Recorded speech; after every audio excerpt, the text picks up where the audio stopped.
afterwards. So we are obviously a design school, and design is a culture in and of itself. And of course, you guys have entered into that culture already with your studies to date at SAIT.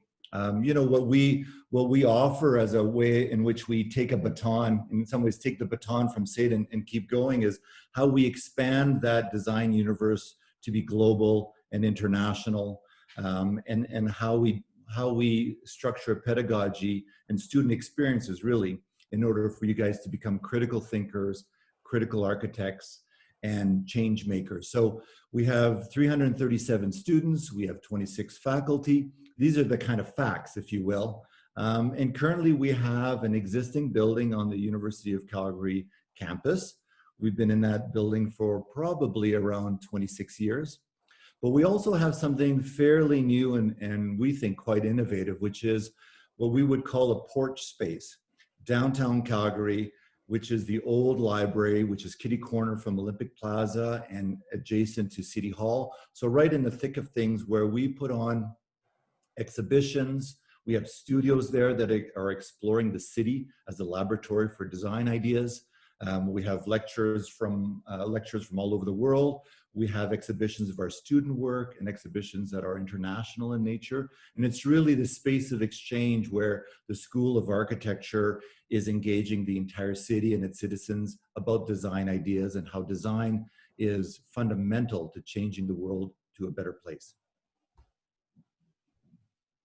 So here are a few images of our research and curation. You can see that, well, in the lower left corner, you can see that new University of Calgary space where SAPL resides. We have, as I said, studios there and an exhibition and production facilities there.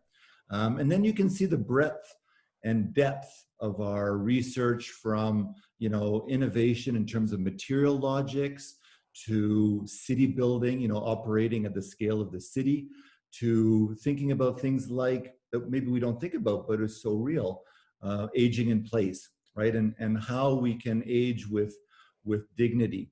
And then at the bottom, you know, actually fabricating, you know, we really explore that full spectrum from ideation, documentation, and exploration to fabrication across those realms on a digital platform. And then finally, actually, this is something that's near and dear to my heart, a project that we've just completed for the city of Calgary, which is the 4th Street Underpass, in collaboration with a world-class artist, a light artist, Krzysztof Wojcicki, who teaches at Harvard. And this is a piece of public art and urban infrastructure. So here we are, you know, we call ourselves entrepreneurial. What does that mean? That means that it's not enough for us just to sit in our building on campus and wait for students to arrive and hope everything is going to work out. Instead, we are actively provoking and engaging the world around us, which includes the city of Calgary, but which includes you know, a network of experts all over the world, and problem solving all over the world. And we connect with businesses, we connect with contractors, we connect with the city of Calgary in terms of what they need in terms of information and design studies. And really, we're extremely gregarious and extroverted in connecting, bringing forward, collaborating, and exploring, again, how design can be fundamental to making our world a better place. And of course, you know, here we are in an operation where we are fundamentally challenged with a pandemic. And what does that mean? And those kinds of big questions are already sifting into our studio pedagogy that we're exploring right now with our current students. So social innovation, you know, I talked about the pandemic as something that is topical, that is changing the way we live our lives, relate to our friends, shop, walk through the neighborhood, travel, you know, those are fundamental. At the same time, if you were in Calgary for the last 6 months, you know, this notion of Black Lives Matter, right, where there were significant demonstrations downtown about how do we start to really recalibrate equity, you know, and engage people on these equitable terms. And so social innovation is also part of what we do. You know, how do we as designers design spaces And I'm talking about everything from domestic space to the space of our neighborhoods, to the space of our cities, so that they're equitable, so that everybody that lives there has an equal choice and a right to the kind of amenities and services that we all deserve. So that forms part of what we do at the school as well. Future thinking.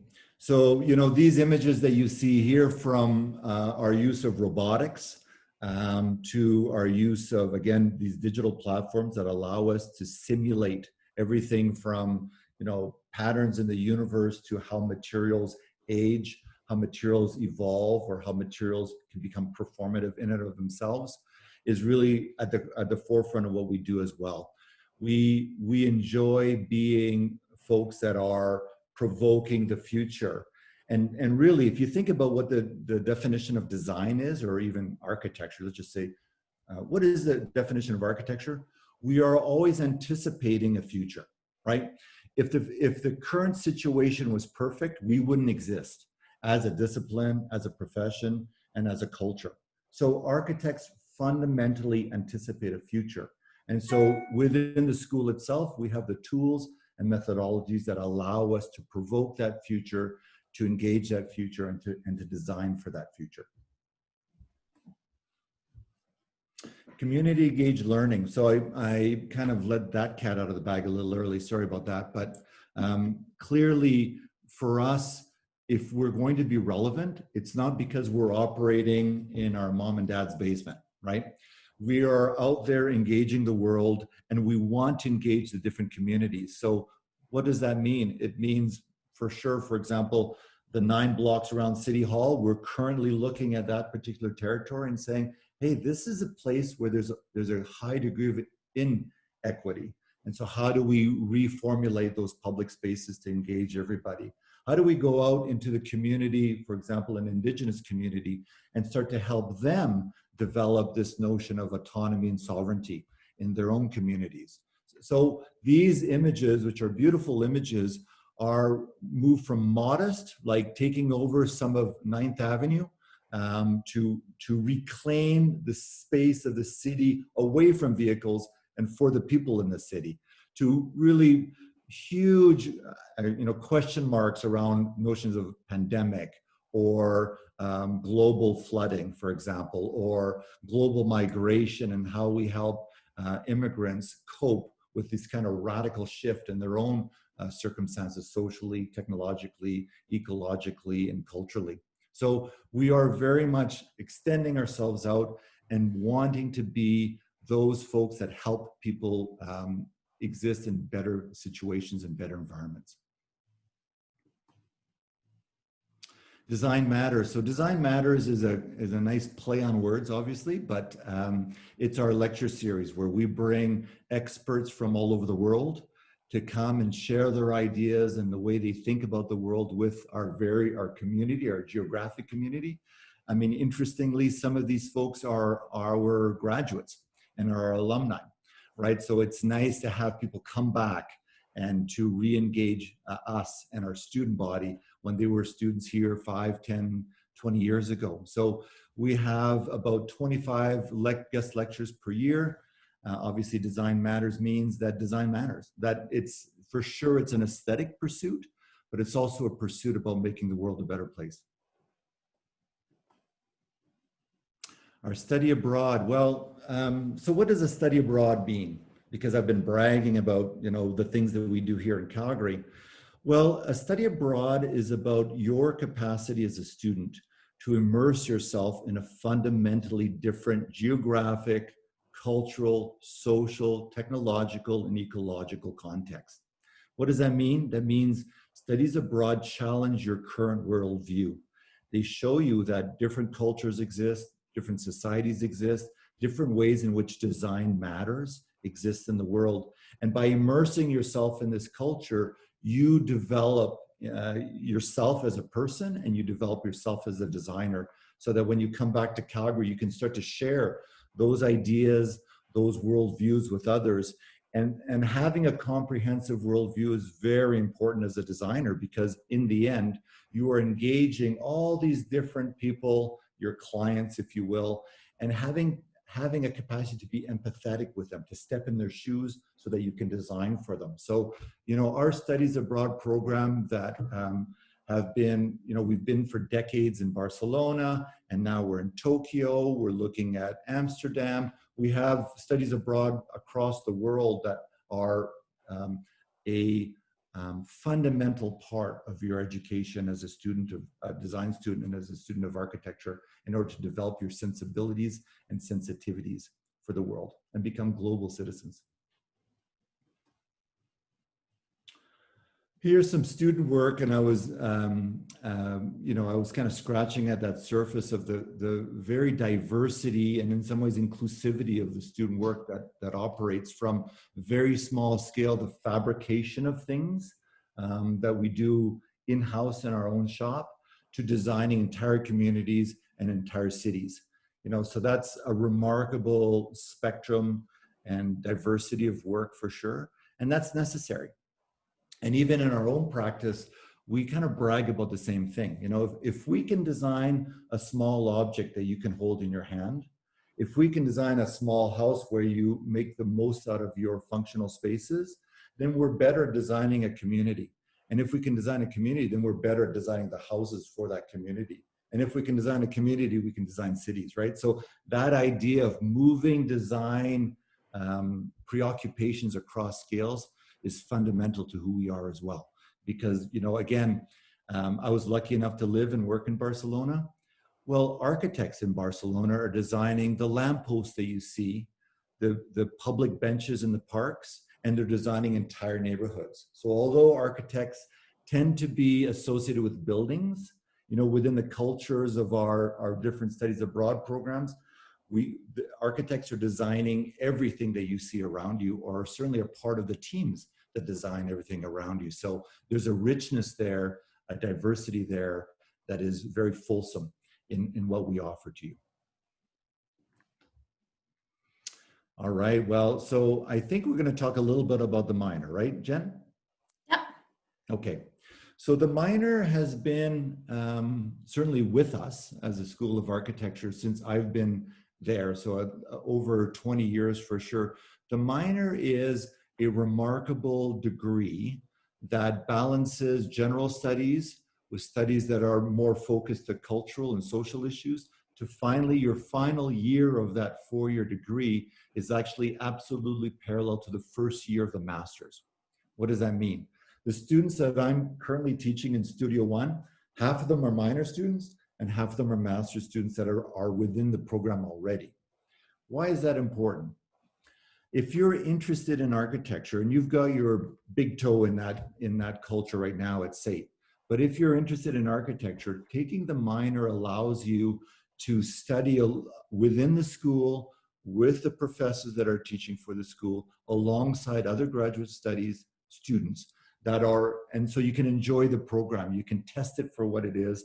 You can see how much you love architecture, and you can see you can test your acumen with it. We've had a very successful, this minor is very successful in creating architects. Let's just put it that way. And I'm a big proponent of it. You know, when Jen and I do these university open houses and young high school students are interested in architecture, I always advocate that it's a very interesting program because it balances general studies with specific exploration in architecture. So it helps you understand and navigate that landscape. Oh, well, here we go. Do you want to present this, Jen? Sure. Basically, the basic way for SAIT AT students to transfer, if they don't have a bachelor degree already, is they get a year's worth of block credit towards a 4-year bachelor degree. So that leaves you 3 years to complete your major, whatever program you choose. And you can also usually fit the minor into those 3 years. So we see a lot of people do urban studies, a BA in urban studies. We see some fine arts students, some business students. Most of the BA programs will work. So you want to pick something you like, because obviously grades are important as well. And then usually you fit the minor courses into the second last and last year of those 3 years, because you're working on the requirements for the major that you choose, like for example, urban studies. So you would apply simultaneously to transfer into a bachelor degree program and the minor at the excuse me, at the same time. And then if you were accepted, that would hold you the spot. And then you could start taking the minor courses either in your second year at U of C, which is technically the third year of the bachelor, or save it all for your fourth year, depending on how you map out your requirements. So yeah, basically this slide is just saying, you know, people always ask us what's the best degree, and the answer is what you like to do, is what you feel will be, and you know, interesting and, you know, a good fit for you. And also think about being employable. If, say, you don't go into grad school right away, I mean, obviously you're going to be unemployable with your AT diplomas, but you might want to think about that as well as you make your decisions to what programs might be the best fit. Yeah, And again, you probably all know this stuff, but I just thought we'd throw it in there. We refer to the minor in architectural studies as the ARST minor, but everything else you guys probably already know. now it's important that there's a T at the end of that, right? Very important. And again, just to kind of breathe a bit of life into this, because it sounds very technical, and it is. But, you know, currently in my group, 13 students in Studio 1, 3 of them have a SATE diploma, and 3 of them are in the bachelor's of, what did you say? Where is it? Urban studies. Urban studies. Yeah. Yes. And so, and I just this morning, I received an email. Can you be a reference for my application to the master's program? And of course I say yes. And the great thing about it is, you know, now I know that student well. You know, we've been working together for 7.5, 8 weeks. I see how they think, I'm seeing how they're developing, and I can write a really great reference letter because they're in my studio, and you know, I talk to them pretty much every day. So it's, you know, these terms look technical, and they are, and they're, you know, black text on white backgrounds. It all looks quite official, but the fact of the matter is this is working right now. Do you want to jump in here again, Jen? Or, I mean, I can, do you want me to do it? I can do it. Sure, you do it. Okay, here it is. So this is the ARST. Again, it's important the T is there. And these are the required courses. And what I said informally is that these folks, you know, that are doing their minor in architecture are doing the exact same courses as the first years in the graduate study. So this is it, right? So right now I'm teaching Studio 1 design thinking. My colleague Dave Montaigne is teaching the 2 architectural histories.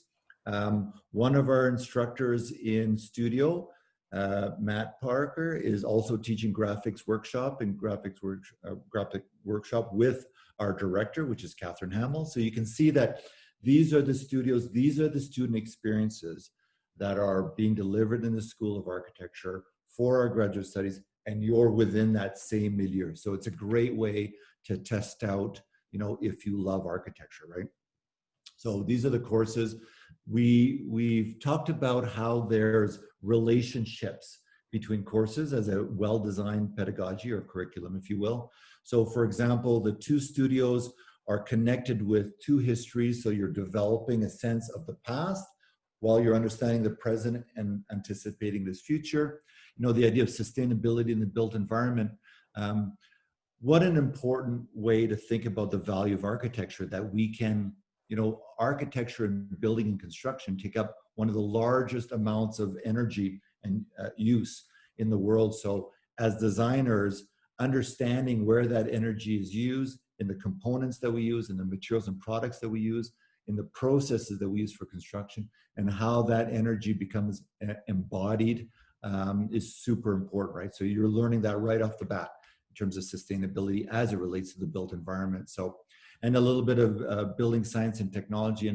And Jen, do we want to speak a little bit about credits for some of these, or is that a— Yeah, so typically, say AT students, for the most part, it's not, you know, transfer credit into any architecture courses except for the Building Science and Technology 1 course.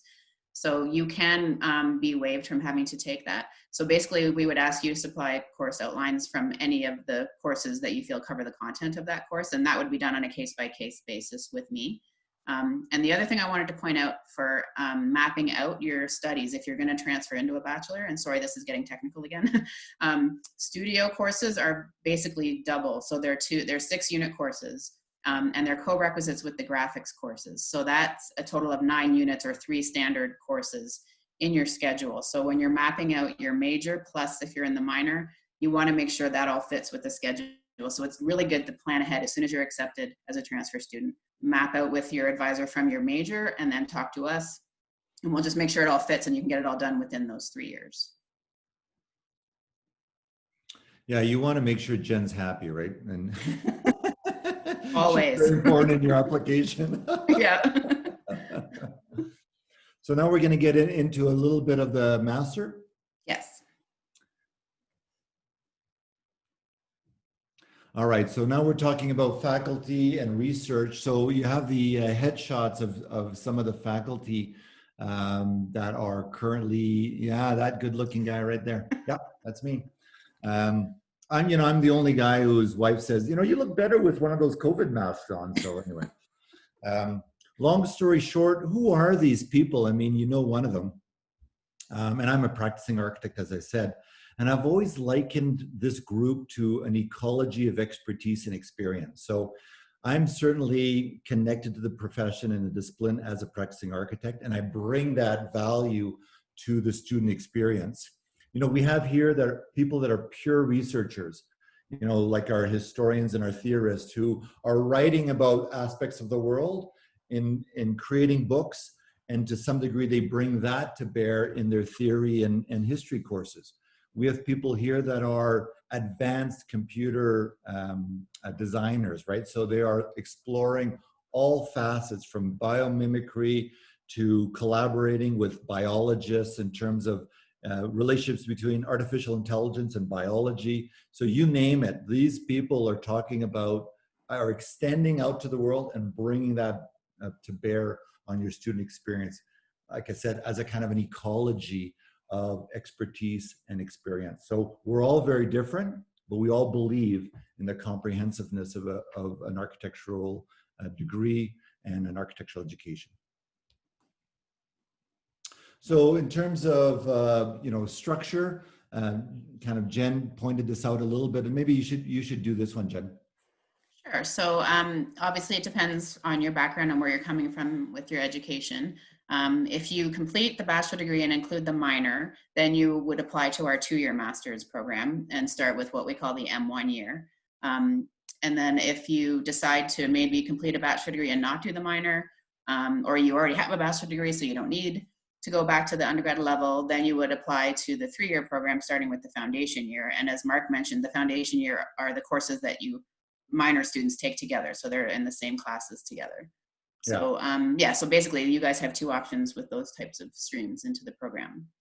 I don't know if you guys can see this, but if you go back, Jen. Oh, sure. You have your 4-year degree, let's just put it that way. If this was the 4-year minor, then this last year would be dovetailed with what you see as the foundation in this slide, right? So those 2 years are the same, if you will. So that's just a way of thinking about your progress, if you will, to becoming an architect. So here's the foundation, and I'm just going to give you a broader sketch on it, right? So we talk about foundation of being fall and winter terms, so that's Studio 1 and Studio 2. And then we talk about the M1 and M2, and so Jen was talking about that. And as you can see, every term has a studio. Studio becomes a kind of the touchstone around which the courses are designed. So in the end, with this full 3-year deployment, you're going to get 6 studios. The way I see it, this is slightly different, but your foundation and your M1 to some degree define a broader foundation. Those studios are quite set. They go from a very small piece of design to a comprehensive design, which I also teach, comprehensive studio. You can see in the winter of M1, where all the full spectrum of technical issues are embodied within the studio. So you create a comprehensive program that is very close to being, fully mature in terms of considering all the things that you do consider as an architect when you get out. So those 4 studios, the 2 in foundation and M1, create a base foundation. And then the M2 year is all about exploring the kind of periphery of architecture, whether that has to do with workplace experiences or study abroad experiences or deep research experiences. That's what happens in your M2 year. So you can see that the first 2 years are foundational, where you learn all your tools and methodologies. And in your last year, you're exploring the world of architecture more broadly. And Mark, maybe we should mention too, we now have the summer term that has to be built in. So it can be either taken after M1 or after M2 if you want to delay your graduation to November. Anyway, we've moved our study abroad to summer, so that I think that allows for the fall term in the senior year, which used to be when study abroad happened. They're introducing work integrated learning studios as an option. Right. So it is actually 7 studios that you would take if you started with the foundation year. Yeah. And okay, let's keep going. So work integrated learning studio. So last year I did the prototypical one, if you will. So we had 6 students at MBAC downtown, exploring research that was within the firm itself. So there's this wonderful relationship between doing research and doing research that the firm is doing as well, and working with key folks within the firm itself. So you're getting a sense of how the practice unfolds. You're getting a sense of professional experience, but you're still doing research. So that's what that idea or paradigm was designed last year and tested last year. So this year we are, I think we have how many people here? You know, a lot. I'm not going to count, but we're working with the Center for Civilization, Farmore Architecture locally here, Frank Architecture locally here, Laboratory for Integrative Design, which is a research hub at the university within SAPL, Live Mondo, MTA, which is another architectural firm downtown, Mercedes and Singh, who are, Sumer Singh is a graduate of our program who's now doing design build. Modern Office for Design and Architecture are graduates of ours that have an office downtown now. And With Purpose is a firm that is international that we've connected with here, and then Zaha Hadid Computation at Design, so an international office. So you can see a really wide spectrum of opportunities for this work integrated learning studio this year. We also have block courses. Do you want to speak a little bit about the block courses, or do you want me to? You probably can better speak to them, I think. Okay.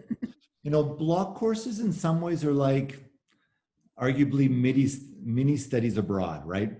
The block courses are very intensive, where you enter, where your whole day and night, like the full week, is governed by a structure that's defined by an international expert on something. It can be history and theory, it can be computational design, it can be about social practices or cultural practices, it can be about making, right? But then you, as a team, you work together and you collaborate together. And in some ways you step into those person's shoes and see the world from their perspective as experts.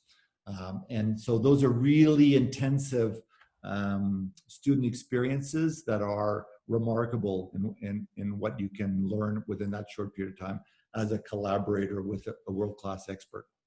And we also have a lot of elective and selective courses as well. Those complement your studies, your foundational studies, and to some degree they complement your studio experiences, right? So you can do research in, for example, mass timber, and then that research is then deployed within a studio on mass timber, where you explore the research that you did in terms of actually making things with mass timber. Research and curation. So this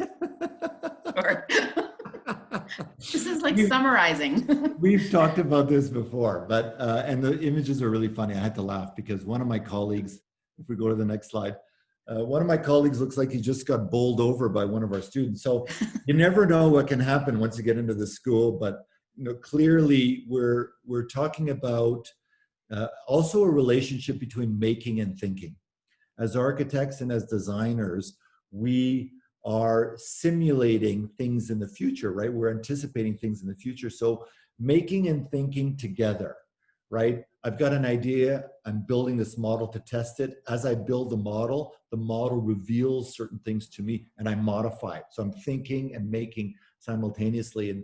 And right now, because of the quality of our shop, because of the quality of our robotics, we're able to make things at scales that we were never able to before. So you can see in that upper right image, they're making a full scale mock-up. They're actually building the thing within the shop itself. So that, that idea now of thinking and making has gone from small party models that you could make at home with card, to full scale wood, steel, concrete fabrications that we can make through the aid of robotics and CNC machines and those kinds of digital fabrication systems, right?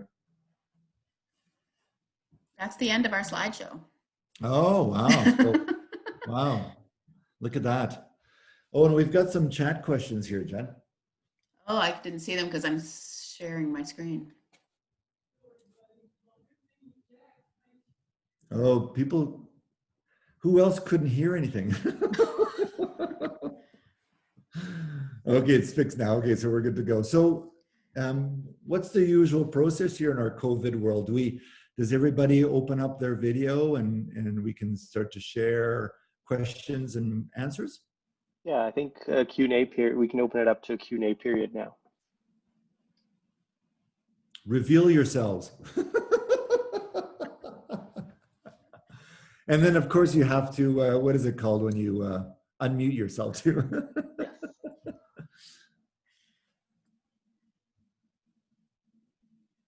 Yes. This is really one of my favorite things about COVID, just to be able to see in people's living room. Like I was going to say, Jen, I can help you with replacing that lamp if you want. There's all kinds of new designs now that are. I know. And I can share with you my fantastic Mr. Fox over there. All right, so who has some questions on what they've seen or maybe questions on what you haven't seen and were wondering about?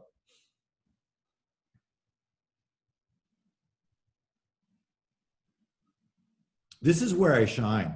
I always shine at the Q&A part.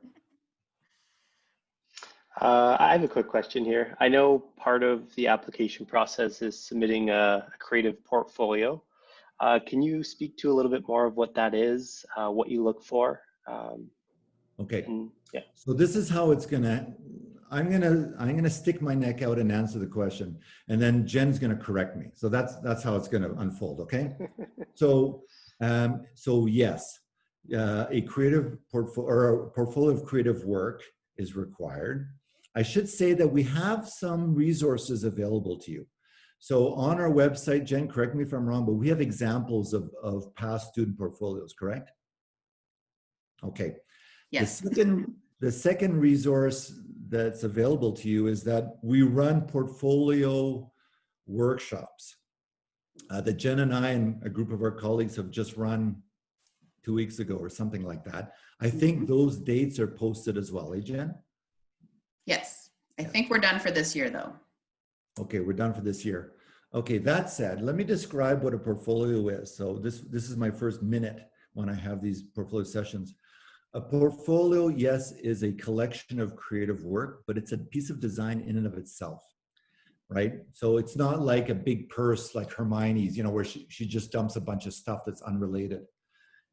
So that's the first thing that you have to get in your mind's eye, right? It's a piece of design.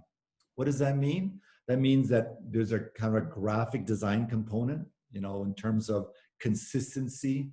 But there's also, the main thing that you guys have to think about is that the images that you put in there, and it doesn't matter whether it's a painting that you've done or photography, or you built a table for your parents that you're quite proud of, or a design study that you've done.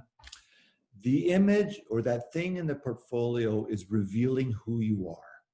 For us, when we look at a portfolio, we want to know who you are. So we live in a world that's full of images. I could Google really cool portfolio stuff and I would get thousands of images. So it's not just the image. It's what were you exploring with that image? All right, so I could, someone would show a classic, an image of a holiday shot, right? Or something like that. Well, I could get that same image online. When you submit a photograph, you're submitting it because that photograph revealed something to you that was really important. Or you were asking a question and the photograph is starting to present a kind of an answer to that question. So the photograph might be, for example, in this photograph of the Rocky Mountains, when I went on my hike, what I'm really looking at is the syncopation between shadow and light and shadow and light, and how it gets more and more refined when it gets to the forest, right? So by choosing that photograph and describing it, you're revealing something of yourself. Now we understand you as being perceptive, and right, that you have your eyes wide open when you're engaging the world around you. Or maybe you created that table and there it is, but the most important thing about that table is you designed it to use only one sheet of plywood, 4x8. So you had to calculate everything, and so that's amazing. I would love to have that student in our program.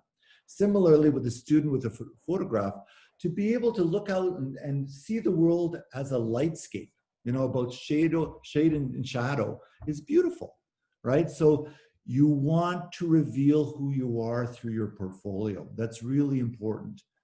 That's what touches our heart and our minds as people who are reviewing these, right? So I don't think there's a magic number of 8 things or 12 things in your portfolio. There's no magic number. It's, are there enough pieces in there that are helpful in communicating who you are? As critical thinkers, right? You're asking questions, right? You're saying, well, why is that like that? Or, there's that famous Dutch painter, right? That was painting the different haystacks, right? So he wasn't painting the haystacks because they were haystacks. He was painting the different haystacks because he was exploring how he can start to represent the idea of light through paint, right? So again, he had an inquisitive mind that was reaching out and using paint to explore ideas that are interesting, right? So those are the things we want to see in your portfolio. And in so many ways, that's, you can just walk around downtown with your camera and start to see the world in a different way and capture that. And so you want images that are asking interesting questions, and you want to annotate them. That's what I was thinking. When I was doing this painting, or when I was designing this piece, or making that piece of furniture, or photographing that, I was exploring these things. So that's just a really important, I think, philosophy around your portfolio.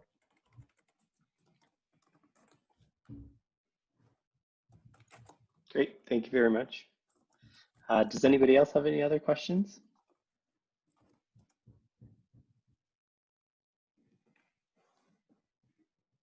So I see a question here in the chat. I'll just read it out loud from Ali Runge. Thanks for the info. I have an undergrad in an unrelated field and will finish this AT program at SAIT. So with that background, if I were to enter the M-Arch, would it be 2 or 3 years? It would be 3. Yeah, it would, and by unrelated, she means not related to design. So if I have a 4-year degree in biology, okay, so there are some connections between biology and architecture, but generally biology is not a design degree. I would then do the 3-year master's, the foundation, M1 and M2. Yeah, and this has a lot to do with accreditation too. Like for example, the Bachelor of Interior Design students from MRU, they also have to start with the foundation year. So basically we're looking for you having architecture undergraduate education from an accredited program. That's usually the only way you're going to get admitted directly into the 2-year program. So that's why the SAIT AT diploma does not qualify for that. This is just going to be an old guy talking, but my 3 kids are your age, right? Actually, my eldest graduated from SAIT. And, I know that when you're young, time seems, so important, right? But I can tell you that once you get into the School of Architecture, you realize that your time there is well spent. I'm just going to put it that way. It's funny how much we have to learn as architects, because we see the world through through a new set of eyes, and we engage the world through a new set of eyes. And those 3 years are really, really important, and are very complementary to what you're currently doing. So I've never had the experience where I've talked to a graduate from an MArch and said, boy, I wish it was shorter. You know, you get to that point. I mean, I know now we're like, boy, I'd rather do 2 years than 3 years. But you know, when you're in it and you're learning from it and you're engaging that world, people graduate like, no, I needed those 3 years, right? Like, it's important, and I'm still learning, right? And that's the beauty of architecture for sure, right? That it's such a engaging form of art and such an engaging form of how we apply technology to solution sets that's we continue to learn. It's a lifetime of learning. Hi. Okay, we need a couple. Oh, there we go.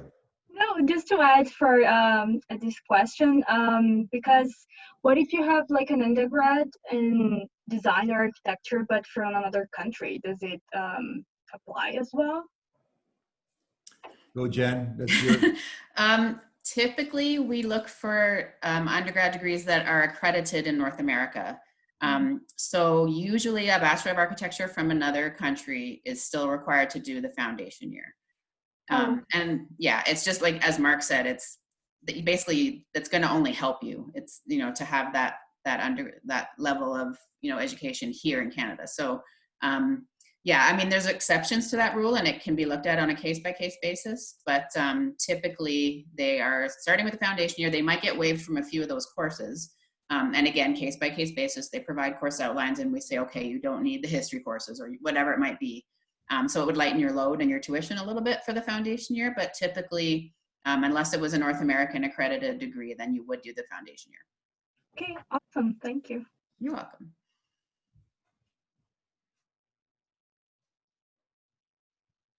I think there's another question here, Jen. Yes.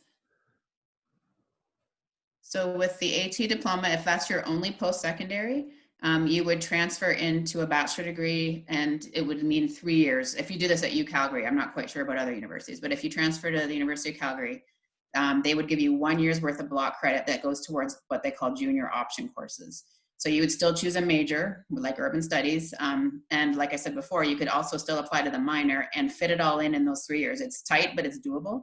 And there's a few other programs too that also fit into the 3 years. So, but yeah, they wouldn't give you 2 years worth of credit. Unfortunately, that's just how it works.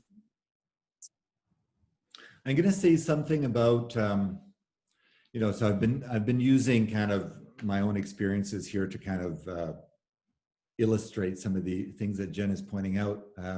So as I mentioned, 2 of our 14 or so employees are SAIT graduates that have gone through the process that Jen was describing.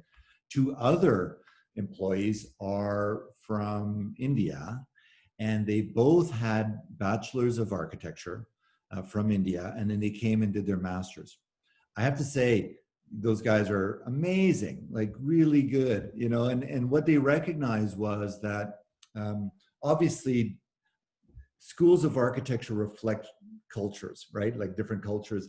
And what we found is, and this is a generalization, so I'm excusing myself right off the bat, but generally speaking, those professional degrees in architecture in India are quite technically minded, quite technically focused. So when they come to, these guys have come to Canada, and let's just say in the North American context, architecture schools are very theoretically minded, right? Theory focused, or certainly idea focused. So it's a big change and an important change. And they recognize that change was really important for them to develop, again, this very comprehensive worldview. And so one of them is still a student, and they're working part-time in our firm, and one of them is a graduate and they're working full-time in our firm, and it's great. Like they're super happy with that process, and we're very happy with them. They're excellent employees, I guess.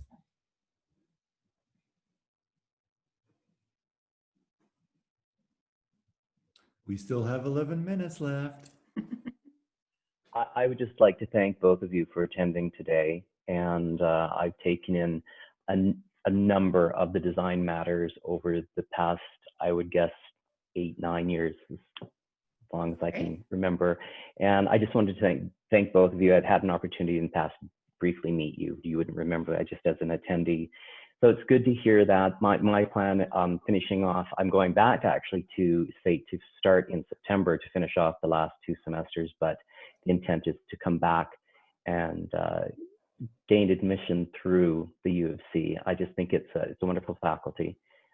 And I'm truly impressed with the thinking that goes on there. And as a mature student, I really hope that the students who are here today and others look at the program, because I know it's got a lot of great instructors. So thank you again. Thank you. Thank you. That's great. I mean, just to speak to that a little bit, you know, one of my volunteer positions, I guess, at U of C is I volunteer on the level of CACB, which is the accreditation board. So COVID stopped it, but I was supposed to be the chair of the accreditation team at Université de Montréal. And I've been all over Canada and actually in Seoul, Korea, to, you know, examining architecture programs. And I have to say, although I teach at U of C for sure, Canada generally has great architecture programs. I'm going to say that. You know, I think we're really lucky to have that. I think that's a good thing. In the United States, it's quite different. There's some really stellar schools that we hear about in public, in kind of popular media, but a lot of not very good schools. So certainly architectural education in Canada, just to Colin's point, is really good. And there's some good schools out there. I mean, we think we're good too, right? But there's some, you know, you're well serviced to study architecture in Canada.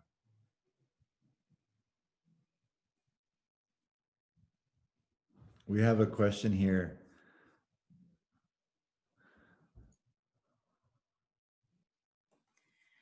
So you're asking about transfer credit if you have some courses from another university?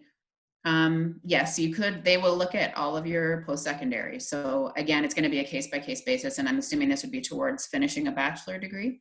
So they will give a maximum of 2 years credit towards any bachelor program. So if you have 2 or 3 courses plus SAIT, you might get a year and a bit.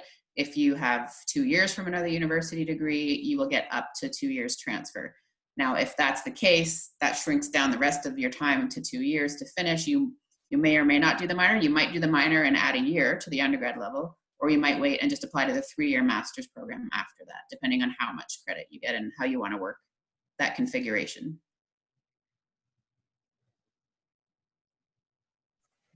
Oh, I just had a question about, like you were talking about like opportunities offered like through the program with our architectural firms like in town and like virtually as well. Like in what year of the program would you be involved in doing some of those opportunities? Or are those like part of the block week programs as well? Like I'm just kind of confused. Yeah, I mean, that's what I was describing about the kind of, you know, 2-year foundation, and then that 3rd year is when things really open up and you can do design build studios, right, where you start with an idea and you build something.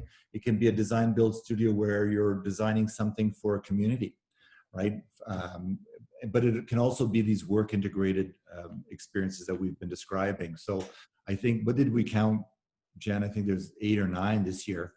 Yeah. But it does occur in your final year as a kind of a studio experience. So in the final year, you have opportunities for studies abroad, work integrated studios, design build studios, research studios. You know, given a foundation that's robust and comprehensive, that final year opens up and there's all kinds of opportunities. In some ways, you can liken it to this, that you can say, well, those first 2 years, now I know everything I need to know to go to the next step, right? And then in my final year, I'm going to choose things that are particular to my personality, right? So now that I understand, you know, if I'm a SAIT graduate, I've got my technical things locked in, I've got my architectural things locked in. Now, who am I as a designer? Am I interested in social agency? Am I interested in cultural agency? Am I really interested in the kind of digital and how far that can go? Am I interested in being a great practicing architect and I want to work with that firm because they're doing really good work? Or maybe that work is very urban in scale. And I mean, so that last year, you are particularizing your education to fulfill who you are as a person and as an architect, right? That's how I like to think about it. Yeah, makes sense. It's kind of like a thesis or a capstone style thing where you self-directed or self-chosen. Yeah. And they're self-chosen for sure, and they tend, so you're quite right, you're stealing our text here, our narrative. They tend to be more self-directed, right? So for example, the one that I did last year with 6 students, we had a basic thesis around how does architecture become have agency? How can it change the world? And so we had cultural, social, and ecological agency. From those things, we created 6 projects, one of which was called Indigenous Futures. And so, we have a basic theoretical umbrella, but the student was the one driving that agenda and methodology towards that goal. So there was this interesting, odd balance between me as a principal of a firm, registered architects in the firm, and the student, and we're all collaborating on this thing called Indigenous Futures. So one was about food security, right? We looked at this hub where we had community kitchens, community gardens, a massive greenhouse where things were grown all year long, and it sutured 2 streets that weren't connected, right? So it had an earth, right? So it's not anything goes. That would be a mistake, but you're quite right. You can design your last year to be responsive to who you are and who you want to be in many ways. Whereas those first 2 years are foundational, right? The things that you need to know as an architect. And then another question too I had is in order to become a registered architect, you need to have these internship hours, right? Through the university program in SAPL, is it possible to through one of your in your final year to apprentice or kind of work with a firm as part of the program, and then maybe get picked up for intern hours afterwards? Well, you can certainly get picked up, but the AAA or our regulatory body, which is the AAA, used to allow that. It used to be allowed Canada-wide. They don't allow it anymore. Now I know that might be disappointing to you, but boy, that's my second job, being a mentor to intern architects here in Calgary. I have about 30 of them ongoing at any one time. And this is what I say to them: you don't want to rush that either. Actually getting the right experiences at the right scales in your internship is really important. If you try to fast forward to that, you're only going to sell yourself short.